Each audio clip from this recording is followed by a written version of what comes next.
What's up, Tech Nation? Tech Time with Jack. What's up, Tech Nation? Okay, so as we always talk about, AI is the leading headlines in technology. So this is what we got so far. It's like everybody's picking sides.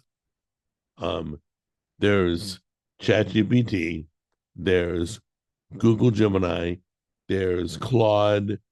Um, I know Microsoft is using Copilot, but from what I heard, Microsoft is also invested in ChatGPT. Who knows? Apple, they're trying to get in. Well, they're not trying. They did. They got in business with Google. Never thought that would happen. So, looks like the new iPhones and the new update will have finally an AI system that works. They failed miserably. Google is doing great. Nano Banana, Google Gemini, the smart speakers, everything's going good for Google. So much so that Meta has also purchased or will be purchasing, got an agreement with Google. So there's a chip war going on right now. It's the AI processing, which is so valuable.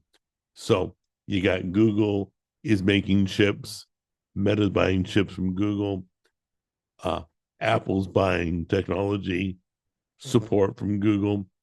So really, the new Siri will be Gemini. Um, then you got Nvidia. Everybody else is using Nvidia. They're blowing up because they're doing the powerful chips that can generate what AI needs. So huge battle going on. Lots of players. Claude's still in the game. There's some people using Claude. I think it was Samsung. I think Samsung phones is using Claude. I think. I'm almost positive. But anyway, so check that out. If you want to do deeper research on that, go for it. They're all duking it out. It's a huge race.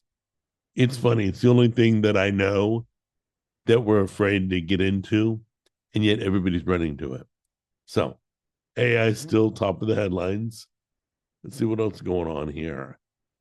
It looks like the AR headsets, the VR headsets, they're directing those fit on VR headsets more towards professional training than for gaming or personal use. They're finding that they're more effective in training people, design reviews, remote assistance, more in the business sense, which is kind of interesting because I've always said if I can get front row seats to a ballet, a concert, a sporting event, 50-yard line on Super Bowl, I'd get a VR headset. I'd pay $10 for a VR ticket. And then I would get the best seats in the house. It's a huge $1 billion industry, I'm sure. It doesn't exist really yet. There are some people trying to make that happen, but basically, the person who does it first best will be billionaires. It's going to be huge.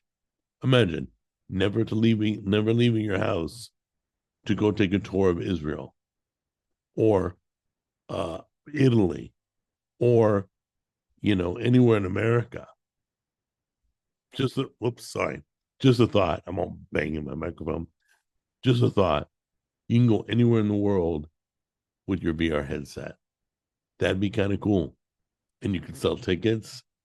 It could be inexpensive because you would use the same video for everybody, the same footage, the same whatever event.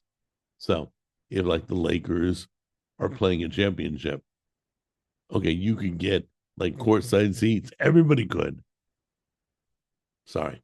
A little excited. Great idea. I can't wait till it happens. What else we got going on? AI battles, VR headsets. That's about it. AI is monopolizing everything be careful. Like ChatGPT has finally put in some safety precautions because sometimes AI can tell children some things it should tell children, um, tell them how to do things that they shouldn't be doing. So there's now parental things in place, safety precautions. Um, so we'll see where it goes from here. But that's going to do it for this week in tech news. You guys take care. We'll see you next week.